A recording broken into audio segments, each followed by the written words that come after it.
Coffee shop. My name is Heidi Ellsworth, and we are on the soundstage at the FRSA show, sponsored by Beacon. Thank you so much, Beacon. And we're having our coffee conversations. You know what this is all about? Thought leadership. What's happening? So we have brought in experts from Florida, contractors, manufacturers, to talk about the trends, the topics, what's happening. So you know, because you just got to believe it. What happens in Florida heads west. So we all know that. So let's get going, and we're going to start with some introductions. I do want to remind everybody that this is being recorded and it will be available on demand. So please share out with your company, your other roofing professionals, and everyone out there, of course. And if you have any questions, just put them into the social media, wherever you're watching on YouTube, and some of our folks will get back to you because we want to know what you think. So let's start with some introductions. I am so happy to have all of you here. So Tammy, can you start out? Yes, I'm Tammy Hall. I work with CFS Roofing out of Fort Myers, Sarasota, and Naples. We're a full-service roofing contractor, commercial and residential. And I just have to say, Tammy is also chair of the government affairs for NRCA. So we'll get some of that side too here. Johnny. Yes. Yes, can you introduce yourself? Tell us a little bit about your company. Yeah, so I'm Johnny Walker, National Technical Manager for roofing and waterproofing with ICP, so innovative chemical products. And as you can see, you know, APOC is one of the lines. So that's our primary roofing line, and you know, happy to be here today. And I want to say thank you to APOC for being a sponsor of Coatings Coffee Shop. Oh yes, absolutely. Coatings Coffee Shop, check it out. Randy. Yes, ma'am. Randy Fletcher, Senior VP with Southern Roofing and Renovations. We recently partnered with Janney Roofing, which is very popular in the Florida area, under the umbrella of Legacy Restorations. So myself and my partner here, Donnie Smith, are running the entire state of Florida. Awesome. Donnie. Donnie Smith, Senior VP for Southern Roofing and Renovations. As Mr. Randy said here, that we run all the territories here in Florida. We're actually both original members from the flagship and started the company back in Memphis, Tennessee in 2017. Wow, excellent. Heather. Hey, my name's Heather. I am the Roofing Division Manager from E2 Roofing out of Jacksonville, Florida, and we're a full-service residential roofer. I love it. I love it. And our club members, love you guys. Thank you so much for being here today. This is so cool. So let's kind of start with where we're at, right? We're at the FRSA show, 102nd year, which is amazing. Tell me what you think of the show so far. Let's start with you, Tammy. It's incredible. I mean, it's been great to see everybody. I love the opportunity to network. My God, the exhibitors have gone all out this year. You have everything from A to Z, literally, and a little bit in between. You got great deals on the floor. People are ready to sell. And I think the people here are ready to buy. It's been a great year in Florida, so I'm excited to be here. I love it. I feel that same buzz walking out there. Johnny, what are you seeing from with your booth? Yeah, so as an exhibitor here, I mean, this is my, I think 16th year in a row. Wow. And here, you know, 16 years with APOC and ICP. So we're having a great show. The amount of traffic through the show has been fantastic. The response is really good. You know, we're going to talk about lots of other things, but you know, the vibe, the energy that you're having on the floor in there is exceptionally good. So everybody's feeling good about work right now and the prospects. So it's been very good. We're roofing out there. We're roofing. We're roofing. So Randy, tell us, what do you think about the show floor? Well, unfortunately, I've only been here for 3 years, and even in the short time, I've seen it grow immensely. So I'm very impressed, and I'm super excited to see what's going to happen next year. Yeah, it's always so huge. Donnie. Usually I'm up to date whenever it comes to the show calendar, but with the integration with Janney and Legacy, of course, us in Southern kind of had our heads down focusing on that. So I'm going to check it out as soon as we get wrapped up with this. Yeah, I love it. And Heather, what do you think? I thought it was really awesome. Like Tammy said, there's a lot of really cool stuff in there. Just some of how the booths are set up, I think, are really cool design, and it really brings people in. So I've had some conversations with some people that I may not have necessarily had conversations with. Yeah. I think it's just really interesting. There's a lot of new stuff out there to solve some old problems, and I just think it's really cool to see some change coming through, and change that really makes sense, something that I feel like we can really implement. Yeah. What's some of your favorite favorite things you've seen so far? I really like the moldable flashings around the boots, and to be able to use those on solar panels and boots. We've had some complicated roofs recently where something like that would have just made it a little bit easier to make sure it was watertight. Yeah. So I'm really interested in that. That's so cool. I love it. Okay, let's get down to looking at some of the things to that point that we're seeing trending in Florida and where we're going. So, you know what, Heather, I'm going to start with you. Yeah. What are some of the trends that you're seeing this year, and even comparing them into, last year? Yeah, I'd say over the year, maybe two. A lot of recycled materials. I'm seeing a lot more people reach out, but also here today on the floor with recycled materials that maybe look like shingle or look like metal, but have a lot longer of an ability to keep them on the roof. With Florida, I'm sure everybody knows the insurance here dictates a lot of the lifespan of shingles. Yeah. And so there's a lot of people looking to how can we get around that 15-year mark, and I think that sustainable shingles is really a cool idea. Yeah, I think in the next year or two, that's going to be where a lot of people are looking that way.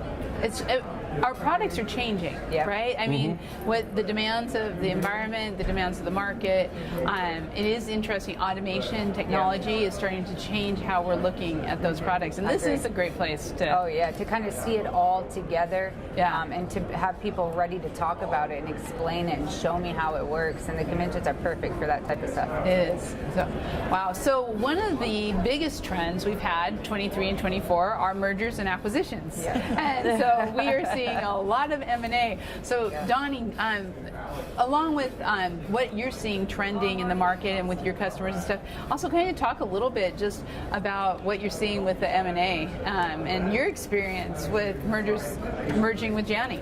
It's been excellent. Got three of the best under one umbrella now. Yeah.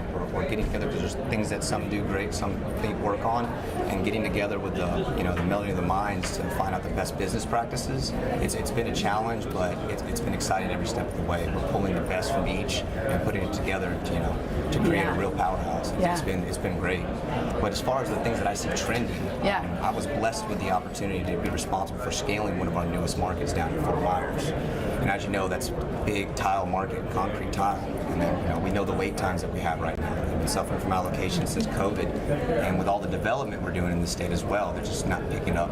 It's just not happening. So I'm seeing a lot of people gearing towards the stone coated steel. And I believe because of the resources they have that they don't have whenever it comes to concrete tile, and the wait times keep getting pushed back, stone coated steel is readily available, and it's a comparable when it comes to the pricing, but it's a lot better of a product. So I really do see that market growing when it comes to stone coated steel, especially in our tile markets. Yeah, that's a great, because we were going to talk a little bit about material shortage, and I think a lot of people think that it is done, right, that we aren't having, but I'm looking right here, material shortage is still allocations, and it's hitting a lot. So, okay, concrete and tile, and you're nodding, Heather, what are you seeing too? I think just supplier by supplier, it's very, some people can get it, and then some people, like, for us, I've run into circumstances where I'm really looking for something specific, and that's kind of allocated to people that are using it on a daily basis.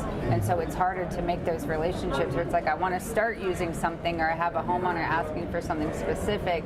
Now I need to source it, and I have a lot of people who are like, oh man, we can't really get that, or we'll have to call it in. And I'm like, okay, we can work with that. So I would say that that's the biggest thing, is just making sure that everybody kind of has a little bit of everything. Yeah, that's really interesting. Randy, what are you seeing?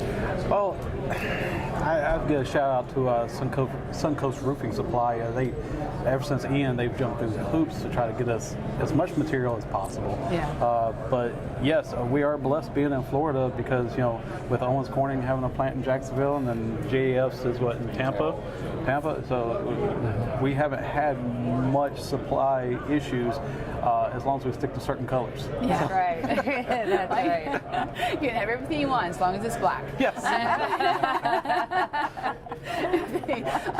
John, what are you seeing? Yeah, trending? so obviously my perspective is a little different. Being a manufacturer, for us, cements, coatings, adhesives, and underlayments, we did struggle, year and a half, 2 years ago with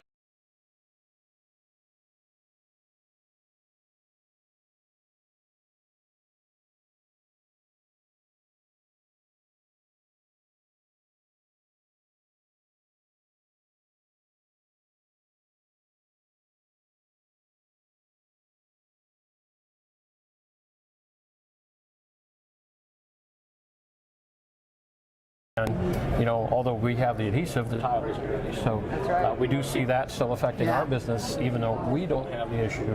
You still have that happening. Definitely seeing the stone-coated metal as being an alternative, and looking for other alternatives. With lots of different systems. A lot of innovation.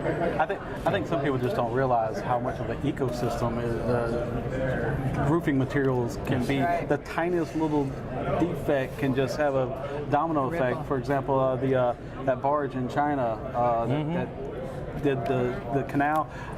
We couldn't get metals or anything. We couldn't get framework for windows. We couldn't get any. Just everything just shut down, all because of one little barge. On the other side of the world. Yeah, and that's the key point. When we had the problems, you could get the single ply, but you couldn't get the ISO, or you could get the ISO, you couldn't get the single ply. ISO is a huge You thing couldn't for a get while. the plates and screws, but you could get everything else. Right. So it all does come together. And like I say, although us as a manufacturer, we're good and ready to roll, other industries that aren't quite caught up yet, can affect our sales as well. Yeah, it's so true. What are you seeing? Well, ISO shortage drove us into lightweight concrete. So we because we had a background in it, we decided to create a company that would assist us. And so we ended up purchasing an existing company that we were working with, subcontracting with. We ended up buying them, and so now for the last year and a half, almost 2 years, we've had lightweight concrete. So that kind of eliminated that challenge for us to some degree. But what we're seeing a huge trend, especially in Southwest Florida, is metal. People are just the insurance. Just to kind of segue into your insurance. Insurance is really driving that lifespan. And when they're asking their insurance agent, or they're asking well, what type of roof would you? That they're pushing metal. And it's an issue for someone like FRSA and other people who support the industry as a whole. They don't like to take sides. Right. And if you remember, not too long ago, Monroe County was on a bandwagon to say we're only going to allow metal roofs to be put on roofs in Monroe County, and we were successful in pushing that back and saying you can't do that. People need to have the right to choose the roof they want, but we are seeing that trend. Of course, the tile shortage has driven some of that, but even on our commercial roofs where we have slope, they're all going to metal. They're mansards that were used to be tile metal. They're asking us to replace it, or the tile with the metal. So we're seeing a huge trend in metal right now. I tell you, when you walk out on that show floor, A lot of metal. there is so much metal. Yeah. Ton of it. And are you hearing that from the consumers too? Yep. Yeah, that Everyone. they're requesting it. I would say we're having more people take insurance claims that in the shingled world would have been a full replacement of the shingled roof, and saying, yeah, cool, fine, I want to get a metal roof, what's my out of pocket? And 2-3 years ago, I had almost nobody wanting to do that. They were like, I'll take the free one. Yeah. And now I'm having many more homeowners saying, wait, I don't want the shingled though. Right. I want to upgrade it. Well, and don't you think homeowners are becoming, research, education, all of those things that are happening, they're seeing that I don't want to have, and I know this is not always good for everybody, but I don't want to have to re-roof after every storm. I want to have something that's going to last, and I don't have to fight with insurance companies. And right? shingles had a mindset in people of 30 years. It's going to last 30 years, and I think that's been really hard for people to let go of as well. And so they want to wait for their roof to last 30 years. And really, tile or metal is the only way to go anymore in Florida. Yeah, that is so interesting. So, okay, let's talk a little bit about insurance. We kind of took this in here. If you're outside the state, I feel like we get a lot of information. I mean, we get great articles from Trent Cotney. We kind of hear a lot that's going on with insurance, but we don't really understand how it is living day to day, right? With what's happening with insurance companies. How is that? I mean, we hear these rumors about whole insurance companies pulling out of the state, and now it's going to be state funded. Let's start with you, Tammy. Well, I want to give kudos to Lisa Payne at FRSA and Chris Dawson, our lobbyists, in allowing us to create FRSA a roofing day in Tallahassee. That's been huge, and you're right. Insurance companies pulled out. The state legislature came together, and Governor DeSantis came together. They came up with a plan where Citizen gobbled up all these people who couldn't get insurance, and now they're slowly getting them out of the state system and encouraging and incentivizing insurance companies to come back to the state of Florida. Okay. And that is working. It's taken a while. There's always this lag time, but patience is a virtue, as they like to say in politics, and it's paying off. So I think Florida over the next 5 years has a much better outlook for insurance if we don't have another major Ian, Michael. I could go. The list goes on over the last 5 years. What we've had. Big if. Almost who knows? non-existent. But the other thing the legislature is doing to help offset some of that is really changing the consumer protections as well. So part of the challenge is, okay, we're going to shore up insurance here, but now we have to do what can consumers expect and how can we work better with consumers? How are we going to let outside sources come in and communicate with consumers than to go to the bottom line? And so that's changing as well. First time we've ever had cancellation clauses in a state of emergency on our contracts. All of these things, and we were very, Chris Dawson, very involved with working with us on trying to make sure that the language, we could still do our jobs. Because there's nothing worse than a crisis and saying you got a 10-day cancellation, I can't get to you for 10 days unless you sign off. So we really worked the language to allow us to deal with emergencies, but also Be protected. reach the goal of consumer protection as well. Right, and how that goes.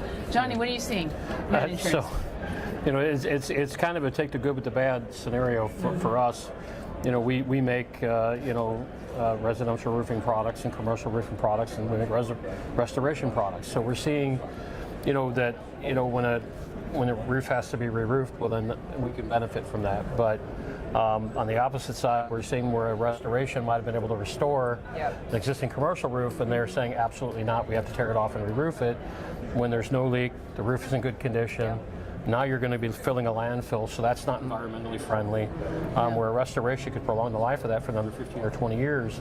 So we are fighting that battle. We're having some wins and losses in that, right? So as different insurance companies come in and they look at it differently, and so we are, having some wins and losses. But it's been tough. I mean, I've personal friends that have had roofs that I've gone and walked for them and were in excellent condition, and they were forced to tear it off or they were going to lose their insurance.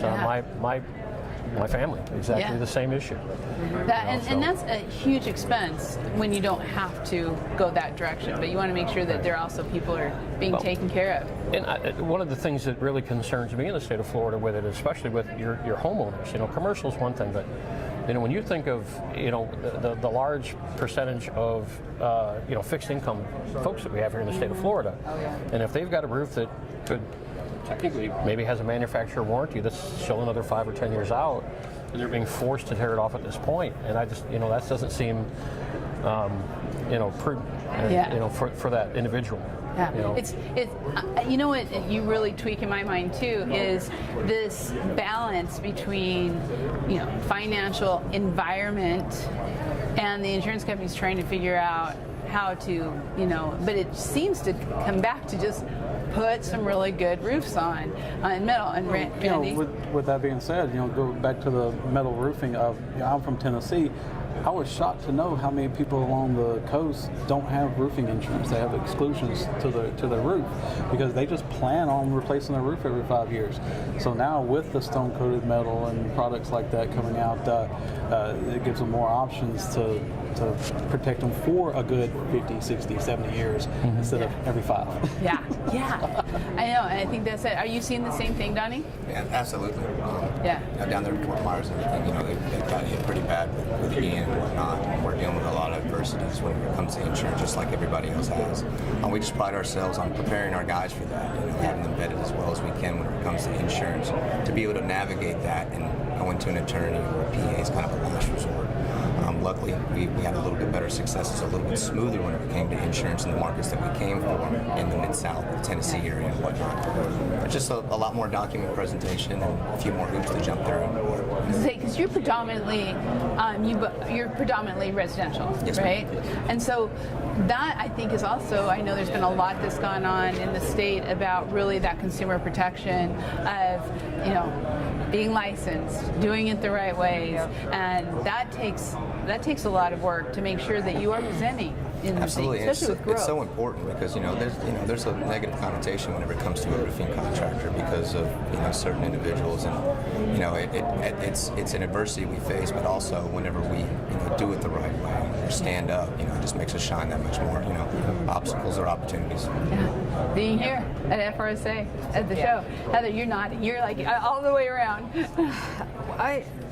We're in a position at E2 where we do a lot of insurance work as a preferred vendor. So we work directly with the insurance carriers after the decision has been made to have a claim paid out. So I would say maybe about 70% of our work comes directly from the carrier, and then the other 30% is organic retail type of work.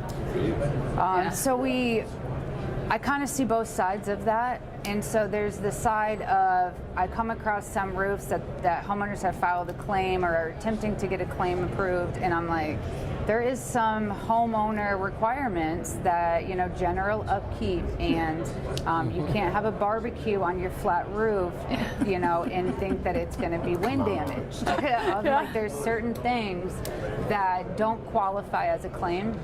And so I think that plays into the insurance companies' unwillingness to pay out. But then there's the other side of that, and there are some carriers that are really good and they pay quickly, and they are on the same page as far as, like, we do need certain materials and a certain quality of material.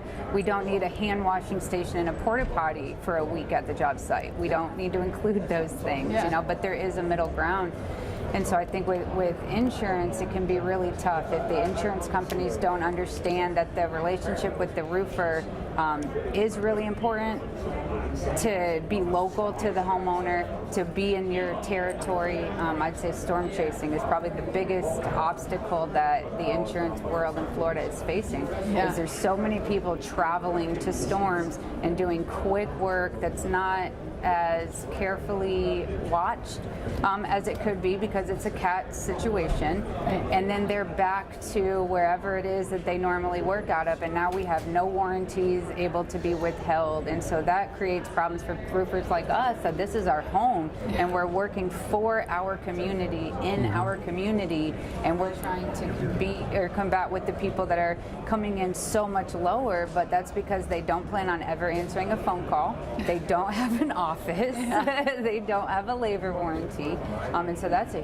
huge thing that we're facing right now in the insurance world. I warn my clients all the time, same thing she's saying, of the 3-year plan contractor. Right. They swoop in, they do as many roofs for 3 years, and then they're out of here. Change their name. Right. You can't get them on the phone, anything problem, I can't tell you how many roofs I've been on. I'm like, this roof is only 3 years old. I agree. It's crazy. You were going to say? No, I agree. It's tough. And I think that, again, Florida, because we've gone through these storms, I think consumers are getting smarter. Yes. I love the signage up here that they have out, be sure you're hiring a Florida licensed contractor. That's right. Yeah.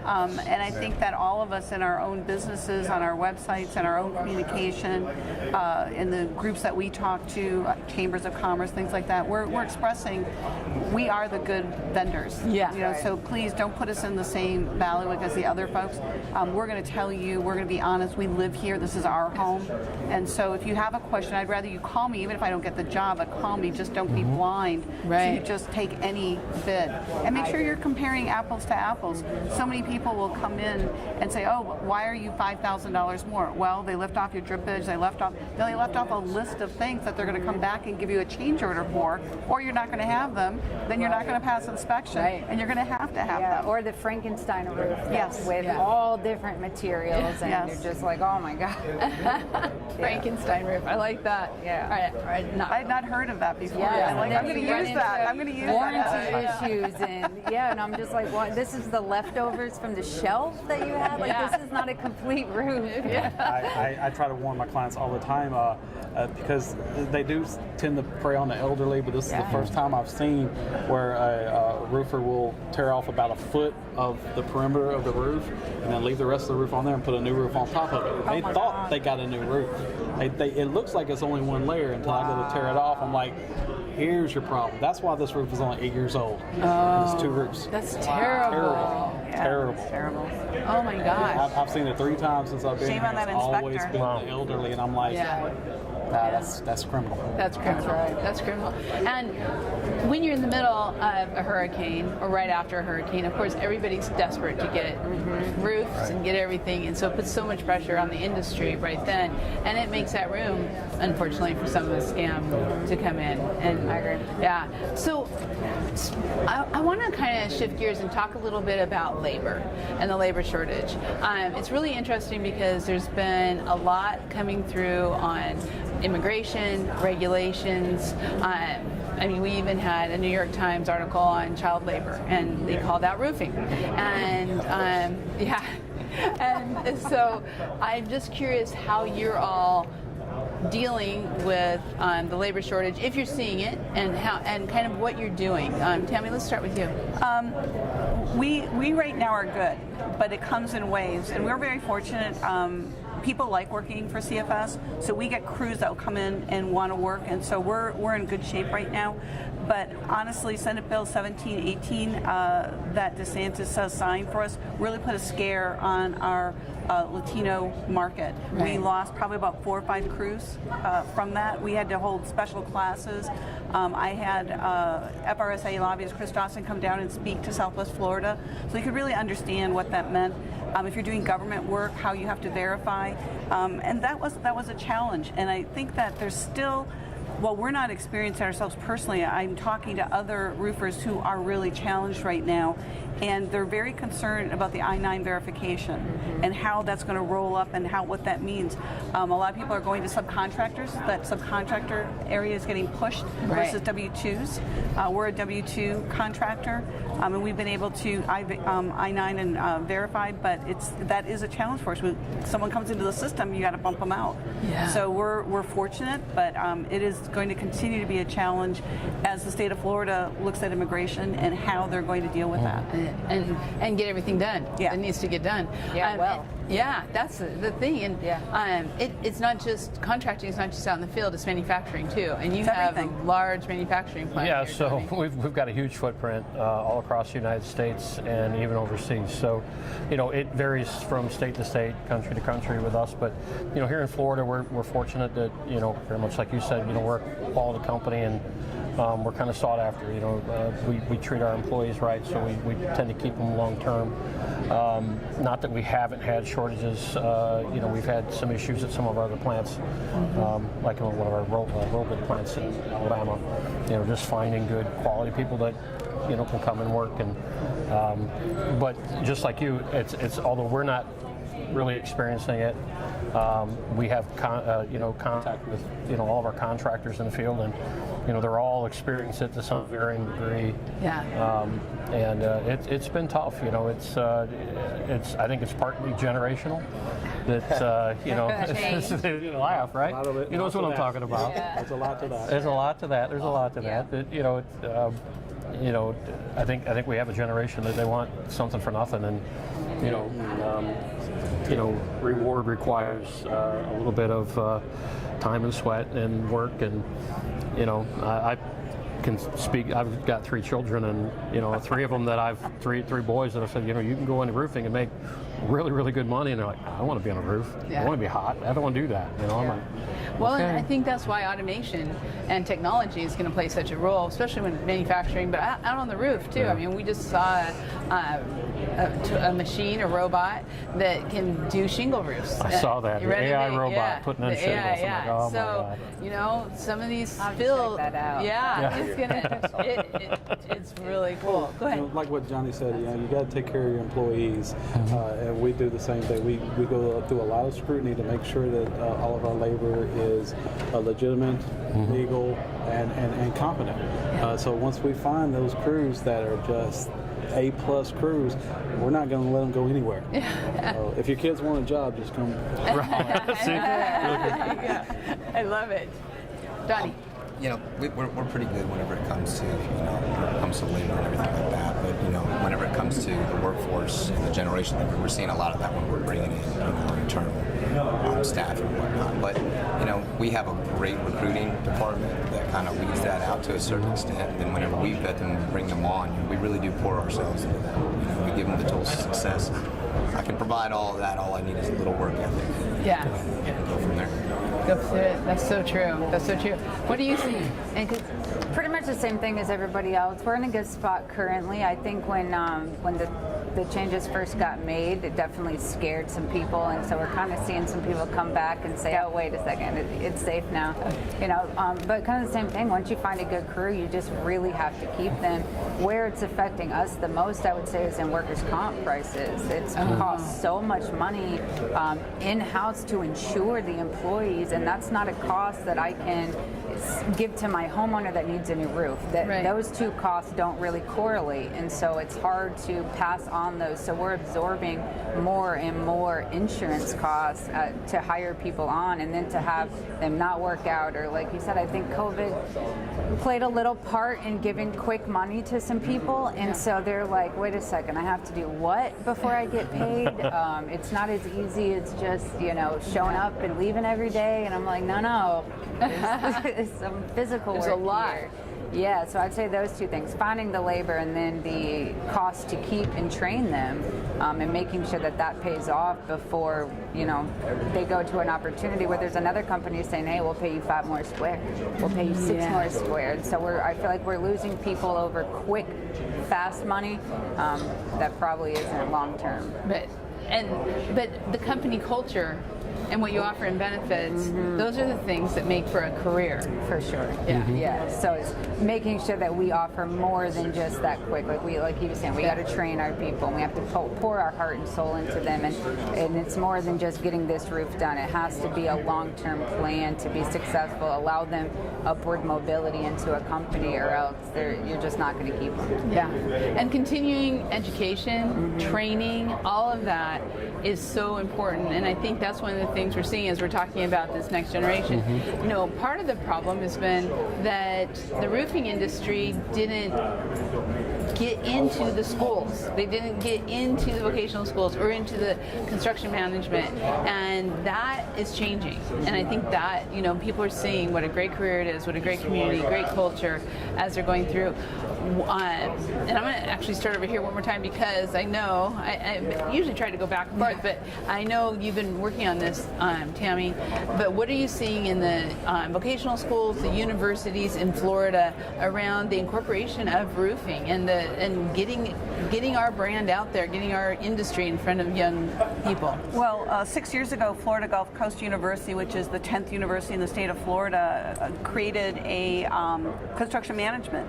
And President Mike Martin reached out to me and said, "Hey, Tammy, I'm getting this program started. I want you to serve on my committee." We pulled together business people to always partake in this, because there's a process in order to get it, a bachelor degree and all the things. So a lot of general contractors, but they did grab some subcontractors. And I want to give kudos to the partners in the sub-industry. They hung in with this program. It is such a successful program. We made all of the qualifications. We were hoping for 40 students. We ended up with 240 students. Wow. There's a waiting list now for construction management. But the fact that we were always invited to come into the class and be a professor for a day, you know, and talk to them about estimating and what it means to be a roofer. I sat on the executive committee and constantly was talking about the career that roofing offers. You don't have to go to a general contractor. You can come into a subcontracting role. And lo and behold, this year, 2025, there is going to be a credit, 6 credits offered for roofing. Wow. So it's going to be an elective, but it's a start. So you can have an elective in roofing at Florida Gulf Coast University.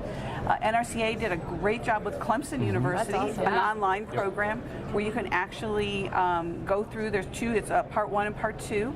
Not that expensive, about $800, and you can get your certification in roofing through Clemson University. Wow. So I'm seeing more and more of that, and I'm seeing the education system truly open itself up to vocational. I'm seeing at the high school level, especially in the Southwest Florida area, really recognizing not everyone is cut out to be a bachelor degree or a master's degree. It doesn't mean that they don't have the brain power for it. It just means that's not their cup of tea. Right. So they're really driving folks into and incentivizing these high school students to go the VOTEC route. Yeah. And then again with Skills USA. Yes. What a fantastic program. Florida was not involved with that. We're now involved with that. I'm going to give another call out to FRSA, because Lisa really jumped on that, working with NRCA so that roofing could have its own segment in Skills USA, and I think that again exposes these students who we want them to start young and come through the process and say, wow, I can be an estimator. It's not just about putting a nail on the roof, but if you start out there at CFS, we're gonna, if you have the willpower, and like you said, I've got a good work ethic, then we're going to grab you eventually and say, hey, you're going to be a superintendent, you're going to be a foreman, now you're going to be a project manager, if you want estimating, if math is your thing, or whatever it is you want to do. Maybe you want to go to the service side of things. So there is a wonderful career opportunity for men and women. Yeah. You know, and women. Right. Yes. You know, National Women in Roofing. Yes. Skills USA, we're going to be there. Oh, and we're fantastic. and so I'm excited. We have a competitor from Florida who's going to be there. Yes. Okay, we'll be watching those states. What are you, and Johnny, you guys have such a culture of training and education. Yes. What are you seeing? So, I mean, obviously made some great points here that, having people with work ethic, and I was going to talk about that too, and finding those young folks, educating them that, hey, this isn't just, I think young folks look at roofing and go, oh my God, it's just such a hard job, I don't want to do that. And understanding that, hey, it is hot, it's sweaty, and you're on a roof, you're in heights and all these things, but understanding that these are not just, it's not flipping burgers at McDonald's. Yeah. These are careers. That's right. Being in roofing, and that's we laugh about it all the time. And I know I'm going to say it. Everybody's going to know. Once you get in roofing, what happens? You never leave. You never leave roofing, right? So, why? Why? True. Right? That's the real question. I know, right? Because hey, Right, well, exactly. we all make very good money. We make good money for what we do. We enjoy the industry. We work with really good quality people throughout the industry, and educating these young folks that hey, it's just not banging nails. It's just it's not slopping a mop on a roof. It's a career. Yeah. And to your point, you don't have to be on that person that's doing that, because you can start there. Then you can go up to estimating. Yeah. You can you can be a foreman on the job. And all these different types of things. You can become a vice president. I mean, you guys, I'm sure you didn't start out as VPs, right? No. Right. So we were sales guys. Right. So you start bottom, you work your way up, and educating everybody on that. And with our company, ICP, we take pride in education. We've got 3 training centers throughout the United States, one in Phoenix, Tampa, and Andover, Mass.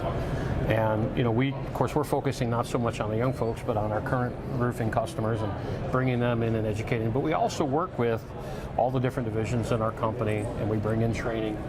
We offer some online training courses as well, and we've worked with other roofers, and we've brought them in and worked with them in our facility to help them conduct training, whether it be safety training, because we have steep slope and low slope roof decks and that type of thing in there, so you can conduct some of the nice training safely. So, so as a partner in the industry, we like to work with our customers. Hey, we have this resource available for you, so that you can utilize and bring your teams in and a nice space of, as I say, 8,000 square feet of well-lit, air-conditioned space. Yeah. You don't often get that in roofing. It is air conditioned. I've been there. It's really nice. Yeah. I wish we had, I went to a tech school back in high school, and I wish we had something with roofing and stuff.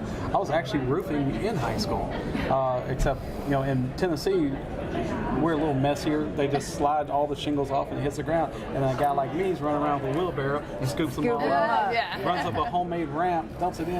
And I never really got to learn the technical side of it. I was the grunt, But it did make me a great offensive lineman. Running that barrel up that ramp. Summer Here came you are around. today. Man, I was rocking it. But Yeah. I wish we had a roofing program. That would have been awesome. Yeah, in your school, in your VOTAC, I mean, it's such a great career, and we haven't had it. But as we now see this, with the NRCA, they are giving the track training to these vocational schools or community colleges or construction management. It doesn't matter, anybody who's educating, and I think it is really important. What are you all seeing in your training program? And are you? I think we were talking about this earlier. Mostly crews, or what are you seeing when it comes around safety and training and all of both. that? With our sales staff, we take it personally because when we started, there wasn't much training. Yeah. So we've pretty much created a training program, and now that we've merged and stuff, everybody's bringing in all their resources. It's really great. Our new staff go through rigorous training that I'm just sitting there thinking, I walked uphill in 3 feet of snow both ways to school. That's right. Y'all get this. So, and then even with our crews, we bring in our suppliers like Tilcor, Decra, them would come in and help show them the proper way to do this and that. And everybody says they can do it. Yeah. And I need you to prove you can do it, but I'd rather just train you instead of test marketing. Right. Yeah. And putting that together. I think that's so true. And I think that's also so important for retention. Because people want to stay. Donnie. Yeah, but we're blessed. You touched on the culture of the roofing industry. We really all are here for each other, and that's one thing I got to give hats off to our manufacturers. Whether it's product knowledge for our sales team or install, whenever it comes to our crews, they're always open to host these workshops and things of that nature. So it would be good to see me coming from an electrical background. I went through an apprenticeship. I went to a tech school, and I'm waiting for the day that's an open resource for this industry as well. It'll be great. We'll definitely be sourcing those for employment. Exactly, with all of them. What are you seeing around in your area? Kind of the same things. We're pretty much all having the same type of problems, and just having to really train people and focus really heavily on how do we retain them more than just I have a job opportunity. That's not enough for a lot of people anymore. Just to have, hey, I can employ you full time and your paycheck will always clear. Like like to me when I started, I was like, yes, those are great terms. Pretty much the most important love thing. That. Yeah, everything else I can figure out. And so as I'm bringing in people, I'm like, guys, we've got the best thing, and they're like, yeah, but, and I'm like, okay. So we're having to get really creative and being picky, but then when you find the people that really are the good fit and not even skill, teachability. Like, are you teachable, or is your cup already full? Yeah. If your cup's already full, we probably can't fit you in here. But if we can all work together and learn together, then that's really, it's changed the way that we've had to hire completely. And especially when you're thinking about safety. I mean, that's just not an option. Nope. And people want to make it an option, and it's just not. I know. We've all had employees leave for whatever reason and have other opportunities, but I had one of my guys leave because he wanted to become an Instagram, YouTube star. Yes. And that's the face I made. I was just like, I don't know how to respond to that. I know. Good luck. That's so true, though. There we go. That's a lot of it. Yeah, let me tell you, even when you have a whole crew working on that, that's not an easy thing. No, it's not. Yeah. So that's what kills me. Yeah, I agree. The next coming up generation is like, oh, but I can go on YouTube and make $20 million a year, and I'm like, okay. Well, good luck. Okay. That'd be great. Sign me up, man. Right. But I think social media plays a huge impact on it because it creates where people think there really are these jobs that are within reach, and I'm going to go and be on YouTube. All I got to do is create an account, and and so it does create some hesitation, I think, before they go into the workforce for real. Yeah, before they figure out and see, okay, these are really good careers. Right. Yeah. Right. Well, let's go. I want to touch on the economy because we're in an election year, and that always kind of tries to play with everybody. And I know we're all like, yeah. And we have the interest rates, which have stayed stable. But I'm just curious, and we'll start with you, Heather, on what you're seeing around inflation. I mean, you're saying work is good, people are busy. Is it affecting the roofing industry? I think so, yeah. I think inflation is here. Prices haven't gone down in roofing since COVID. Yeah. And so I think that was a lot of like, oh, it's COVID. Okay, but what is it now that we're still at this high price point for especially shingles? For me, that's been the biggest increase. That stayed the same. We're still getting price increases for shingles, where shingles and metal are a lot more comparable than probably what makes sense for them to be.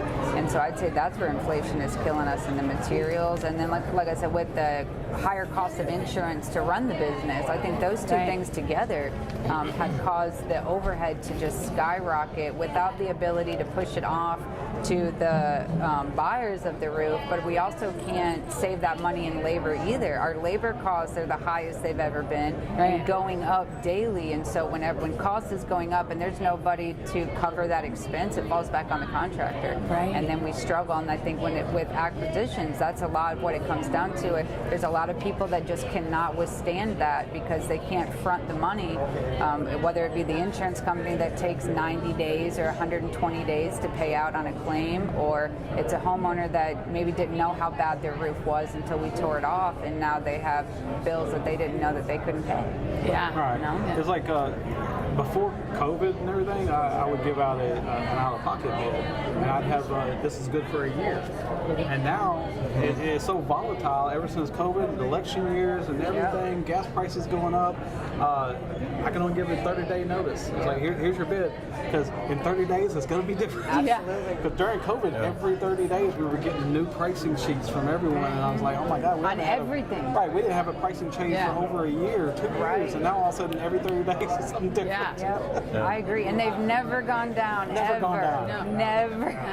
And what are you hearing from your consumers, from your homeowners? Donnie, what are you hearing around them with interest rates and stuff? Everybody knows the cost of living right now is through the roof. Yeah. So, we have to combat that the best way we can, offering, an array of payment options and whatnot, whenever it comes down to it, whenever it comes to financing and whatnot, dialing in those loaners that have the lower interest rates, doing the work on our end to be able to provide a better option for them. Yeah, that's really interesting. You see it nationally, Johnny. Oh, yeah. So, What are you seeing on the economy and just overall? it's just turmoil right now. I mean, everybody's very cautious commercially. Nobody wants to have those big capital expenditures out there.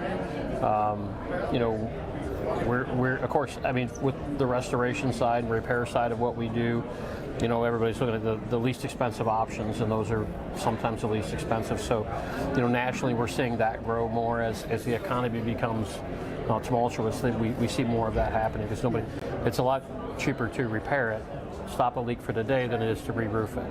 And outside of Florida, where they're not forcing that, we see that growing more and more and more. It's been tough. I mean, even for us, we're one of those guys that we're putting out the price increases, right, to distribution, and we didn't want to do it, but when our costs during COVID, doubled. I mean, not 10%, they doubled, and. Like you're saying, you're trying to absorb some of that, and as a manufacturer, there's only so far you can go. We have shareholders and board of directors and all that. I mean, it really, they have a certain margin that, you want to try to achieve with every business, and so it is a constant battle. Where does it actually go from here, man? I don't know. It doesn't seem like it has an end to it at the moment. Well, I think one of the things to me that's so strange is we hear all this, we know it, we see it in our day, the inflation and everything's going, but people are still buying roofs. When you hear how busy everyone is, with jobs still coming in, people, the homeowners and building owners, they're still doing it. It's like, no matter what happens, it's kind of like everybody's just going in defiance of, nope, we're gonna keep doing what we're doing. Are you? Well, the nice thing about roofing, it's a double-edged sword, but everybody needs a roof. Yeah. And if you don't have a roof, there's a whole list of consequences that happen. So I think being able to offer finance options, I know our same as cash is always a big, a lot of people do that. Southwest Florida, we're a little bit more fortunate. While we're not a big commercial market, we have a very good, strong commercial market, and we have no vacancies. We've got a lot of new construction going on. So for us, we're very diverse. So we, one division, this and that. We also have mechanical, and so we kind of keep our fingers in all of the pies. But we're seeing a little bit of a slowdown on the residential side. But because of the relationships we have, we're staying very steady. But I think the inflation, if interest rates can come down this year, I think that's going to be huge for a lot of folks. Florida has My Safe Florida Home. They put $100 $100 million into hardening roofs, windows, restoration. They were very keen on really categorizing how you can apply for it now. Yes. So now you have low income, over 60 is their focus market. So they're triggering different deadlines. They also opened it up to all licensed contractors in Florida, so you don't have to be a MySafe Florida home registered, which we were. Now it's open to all contractors. The homeowner is responsible for that. They opened it up to the condo market, but it's now very much fixed on low income, moderate income, and over 60 is going to get that first hit at that 100 million. Wow. That's been so helpful for It has us. been, yeah, it's huge. North Florida, it's been so helpful. And the program, it took a little while to get through it, but I feel like they've done great figuring out the kinks of that. And Yes. this age bracket is going to be so helpful. I think they're going to get a lot of roofs out of that. And that's helped offset the expense a ton. Yeah. It's up to $10,000. So for every dollar you put in, they'll give you two up to $10,000. Wow, So if you have a okay. $20,000 roof, you're going to get $10,000. That just makes it so much more affordable for the Yeah. consumer. And if you are low That's income, fantastic. It's a then it's reimbursement. dollar Yeah, for it's dollar great. reimbursement. And Yeah. so Okay. for every dollar you spend, they'll match a dollar. And like she was saying, Yeah. you used to have to be a preferred contractor. So that was a nice little Yes. program there for the last year or so. And I Yeah. think there's like 3 or 4 in North Florida. But I think programs like that help a ton with help offset the cost of Yeah. roofing for homeowners. Yeah, but with that preferred program, that's also ensuring that it's a quality roofer That's right. Yes. Yeah. that's doing that work. That's Yes. right. Right? If they're gonna hedge the bet on it, make sure you got someone Yeah, doing and it I right. think Florida's going to go to a lot more of that, whether it be through these programs or insurance carriers. It's going to be where it's all preferred vendor to try and cut down on some of that. And they can hold higher standards and say, hey, we want this license, proof of this, proof of your insurance, so many reviews, so many references. Yeah, Yeah. as they go through. That's really interesting. And you know, one of the things you said it, I think Donnie, you said it, but I'm not sure, over here that I think is to kind of summarize all this, to go back to the very beginning when we were talking about mergers and acquisitions and what's happening there. You can kind of hear, just from everything you're talking about, why, besides the fact of all the money coming in from private equity, but why this is happening. People are looking for full-time labor. You said you bought a company just recently, mechanical, right? Well, no, we actually started our mechanical from the ground up, but in our lightweight concrete, we bought our subcontractor who was out of actually Pennsylvania. But they were struggling with labor, they were struggling with some things, so we just brought some expertise, and we actually bought their assets. So we didn't actually buy their company, we bought their assets. Yeah. So, yeah. So I think we're going to see more of this for so many reasons that on whether it's economics or whether it's labor or material purchasing, all of that, it seems there's a lot driving in the industry right now that I find very interesting. So You're seeing that on the distribution side as well. yes. You know, merger after merger after merger, and it increases their overall buying power. Yeah. You yeah. know, so you see it on the roofing side of it, more and more roofers, you know, like what you guys are doing, and even on the manufacturing side, you know, they're coming together. You know, when we look at how can we keep prices low, I mean, it's either, or, you know, keep our margins, we either raise the price, buy better, right? Yeah. That's one of the big key things that we do. So, you know, when you merge together, we merged with APOC, Gardner merged with ICP about 3 years ago, and you know, that brought our overall buying power better. So there's definitely reasons for that. There's a lot, and we're seeing it every day. So, okay, we have coming to the end of our hour here, but what I'd like to do is have everybody pull out their crystal balls, and we're going to talk a little bit about 2025, or maybe a year from now when we're back here for the FRSA. But kind of what are some of the things you're seeing going forward? I loved when you were talking about the trends, about the recyclability, the sustainability, but what are some things that are really important to your company? I'm going to start with you, Heather, going into looking at 2025. For us, I think it's really making sure that we have a shingle manufacturer that we can depend on, that has a really good warranty program, but also making sure just that our labor warranty is there, that we're available for our community to make sure that we're there quickly when they need us, and that we're around if there's problems 2, 3, 4, 5, 10 years down the road. And I think that's the biggest thing, is like name recognition, and like you can depend on us to be here. If you call us, we're going to need you. That's probably the biggest thing. Yeah, I mean, and to kind of to that point, when you think about, again, what is happening with the consolidation and stuff like that, reputation, your company, branding is more important than ever.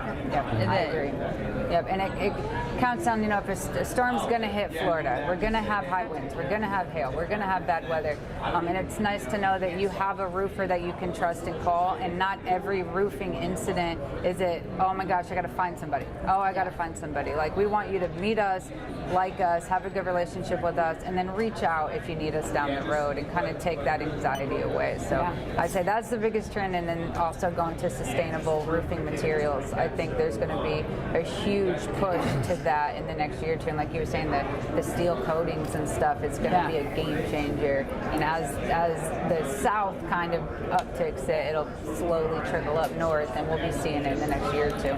There's only so much room in the landfills. I agree. We need to start doing things just a little bit different.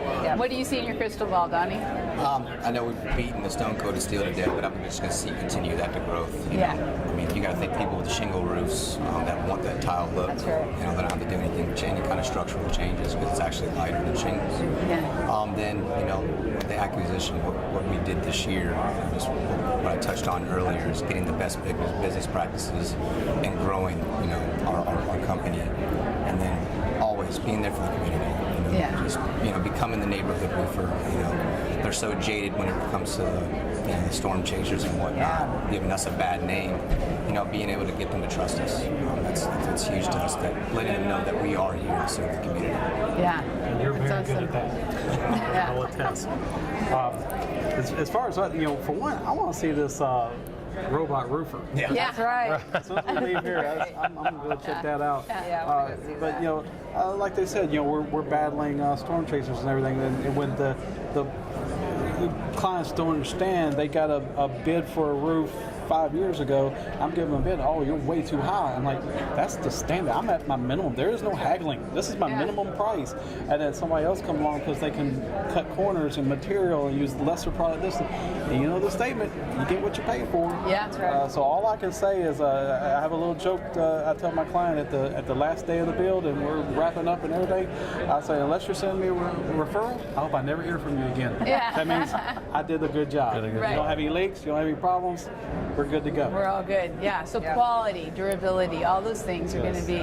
And I love how you said the technology, because I think automation, it's going to move fast. I think it's going to move faster than anybody really knows. Well, imagine manufacturers, 50, 40 years ago, what it was like versus today. You never know. We have some robotic things in our plants, yes, absolutely. So, and that's not going to get less. That's only going to grow, 100%. Whenever there's a need, Americans tend to come to with some solutions, right? And I think that's where we know the needs that are out there, and automation is going to start filling those gaps. But what are you seeing as some key trends going into 2025? For the rest of 2024, I think it's going to be a little bit of a turmoil. We are in a really tough election year, and it doesn't matter who that is. That's always tough, right? It always affects, how the markets feel. And, I think coming out of it, we're going to be strong. We're going to be strong at the end of the year overall. I think that's most of the roofers that I've spoken to. They're all doing well. Their books are full. So that's a good sign. If some of the distributors that I've talked to, they're a little light in different areas of the country, and but overall it's been a pretty good year, and I think we'll end strong. Going into 2025, absolutely, automation and technology is going to be a key thing. We are definitely seeing a trend to metal. As you mentioned, asphalt shingles are continuing to grow in price, and at what point does that just flip, right? Hey, okay. Especially with the 15-year rule on the shingles, it makes that price gap a lot harder to sell. I mean, for me personally, my next roof on my home is going to be a metal roof, so I definitely will see that trend. Right. I think we're all in. Definitely interested in the stone-coated metal. That's where I'm going. It's a great looking roof, and so I think you're going to see a lot of those types of trends to continue to grow. For us, we're also seeing, as I stated before, a growing repair and restoration continues to grow throughout the country. Coatings restoration, and when I say that, training is key there. We try to, you can paint a roof. That doesn't waterproof a roof, right? and having that contractor, we try to avoid that. we Saying it. yeah, we try to promote that chucking the truck's not always your best guy. Right. Make sure that you have a licensed quality roofer. And that they're properly trained on the product that they're installing. Whether that be shingles or roof coatings or metal roofing, single ply, whatever it is, make sure that they know what they're doing. And we continue to grow that. Our plan is to grow our training next year, add more trainings throughout the country, and we're looking at. I know you've seen our mobile trailer that we take around. Awesome. We're growing that from 1 to 3. Wow. And want to continue to grow that. So that's kind of our goal, and just keep growing on our successes and knocking off the negatives. Well, I think when you look at what we've all talked about in this last hour, when it comes to retention and recruitment and quality, safety, it all comes down to training and education and getting that as early as we can in the schools and keeping it going with our manufacturers and in the companies is key. And that's going to continue to trend. Bring us home. I think what's happening in 2024 as competition heats up, as we're seeing these mergers and acquisitions, I think that the trend is going to be stronger communication, more digitalization of communication. Yeah. I think that people are realizing on the negative side of that, I think people are realizing that human contact. So I think you're still going to see companies really focus on their business development, because at the end of the day, COVID, they really isolated us. And so our relationships are driving business. And as people are looking for, can I get merged? You've got to have a good portfolio of business. You have to be a strong company. They're not looking for the guys who aren't successful. Right. No. And whether you want to merge or not, the idea is let's make sure that we're communicating clearly, we're dotting the I's, we're crossing the T's, our crews are trained, and we're doing good business practices. And I think that's going to be a stronger trend in Florida, at least due to a lot of the politics that are going on, a lot of legislative changes, the new code that just came out, I think, and the consumer education. The state's doing a really good job educating consumers on a lot of these things to our benefit, for those of us who are doing it right. Yeah. So I think that's going to be a very strong trend for the rest of 24 and then going into 25. Yeah. That's excellent. Wow, I've learned so much today, and I have enjoyed this immensely. Thank you all so much for everything. Thank you for having me. For being here and for bringing Coffee Conversations live to the whole country from Florida. So Thanks, Heidi. You guys do a great job. Thank you. It's nice to be on this side of it. Yeah, there you go. Now, so I want to say thank you to everybody watching out there. We heard some of you are coming on to check out our guests here, but we know there's a lot of you out there. Thank you so much. This is the kind of stuff that we try to bring to you all the time to help your business to really take it to that next level, because there's nothing better than hearing from everybody around the country what's happening and how you can improve. We're going to have more conversations, a lot more interviews on the soundstage here from FRSA. Please stay tuned. Thank you for being part of Coffee Conversations, and you'll be able to find this all on your favorite podcast channel, on YouTube where you need to subscribe, and of course on Rivers Coffee Shop.